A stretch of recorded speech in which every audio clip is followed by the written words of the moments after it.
قریشی محمد انس آپ لوگوں کے سامنے آئے اور اپنے پیارے انداز میں ہمیں بتائیں، خطابت کر کے بہترین انداز میں تقریر فرمائیں گے۔ تمام حضرات توجہ سے سماعت فرمائیں اور ان کی حوصلہ افزائی بھی فرمائیں۔ السلام علیکم ورحمۃ اللہ وبرکاتہ۔ نحمد ونصلی علی رسولہ الکریم، اما بعد فاعوذ باللہ من الشیطان الرجیم، بسم اللہ الرحمن الرحیم۔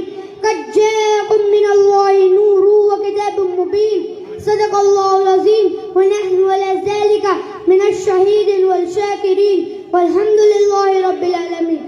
آئیے ہم اور آپ مل کر سب سے پہلے حضور تاجدار مدینہ، رحمت عالم، نور مجسم، آقا نامدار، مدنی تاجدار، روح فدا جناب محمد صلی اللہ علیہ وسلم کی بارگاہ بے کس پناہ میں درود پاک کا نذرانہ پیش کریں۔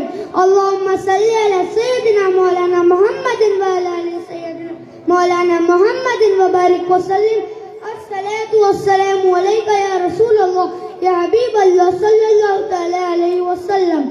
انہی کی محفل سوارتا ہوں، چراغ میرا ہے رات ان کی، انہی کی محفل سوارتا ہوں، چراغ میرا ہے رات ان کی، انہی کے مطلب کی کہہ رہا ہوں، زبان میری ہے بات ان کی، انہی کے مطلب کی کہہ رہا ہوں، زبان میری ہے بات ان کی۔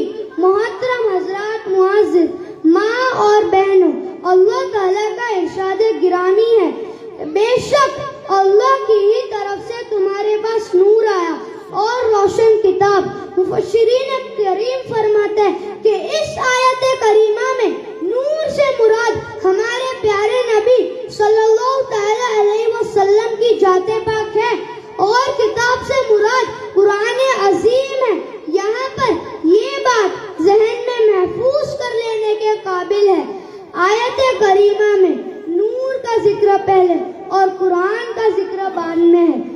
اس سے یہ بات صاف ہے کہ پروردگار عالم ارشاد فرما رہے ہیں کہ اے لوگو، اگر تم قرآن کی حقیقت سمجھنا چاہتے ہو اور قرآن کی عظمتوں کو سینے میں بسانا چاہتے ہو تو پہلے میرے پیارے محبوب کو پہچانیے، تمہاری سمجھ میں قرآن آ جائے گا۔ اس لیے تو کس نے کیا خوب کہا ہے، کیوں چاند میں کھوئے ہو، الجھے ہو ستاروں میں، آقا کو میرے ڈھونڈو قرآن کے پاروں میں۔ آپ کو یاد ہوگا کہ جب اللہ کے محبوب نے فاران کی چوٹی پر کلمہ حق بلند کیا تو پہلے اللہ تعالیٰ کے ایک ہونے کا اقرار نہیں کرایا، بلکہ پہلے اپنے آپ کو منوایا۔ اس زمانے میں یہ دستور تھا کہ اگر کسی شخص کو کوئی بات اعلان کرنی ہوتی تو وہ اونچی جگہ کھڑا ہو کر یا معشر القریش کا نعرہ بلند کرتا تو ساری قوم اس کے طرف سمیٹنے لگتی۔ جب اللہ تعالیٰ کا حکم آیا کہ اے میرے محبوب آپ کھل کر اعلان حق فرمائیے، تب ہمارے نبی نے پہاڑی کی چوٹی پر کلمہ کھڑے ہو کر کفار مکہ کو پکارا۔ آن کی آن میں سارا مکہ پہاڑی کے نیچے نظر آنے لگا۔ آمینہ کے لال نے فرمایا کہ اے لوگو، تم مجھے کیسا جانتے ہو؟ تاریخ گواہ ہے کہ سارا مکہ ایک زبان ہو کر کہنے لگا کہ اے محمد صلی اللہ تعالی علیہ وسلم، ہم آپ کو سچا جانتے ہیں، آپ کبھی جھوٹ نہیں بولتے۔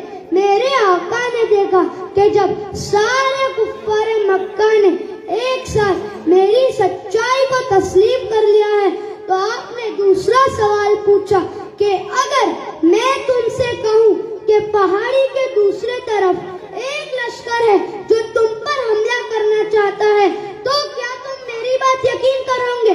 کفار مکہ نے کہا کیوں نہیں، ہم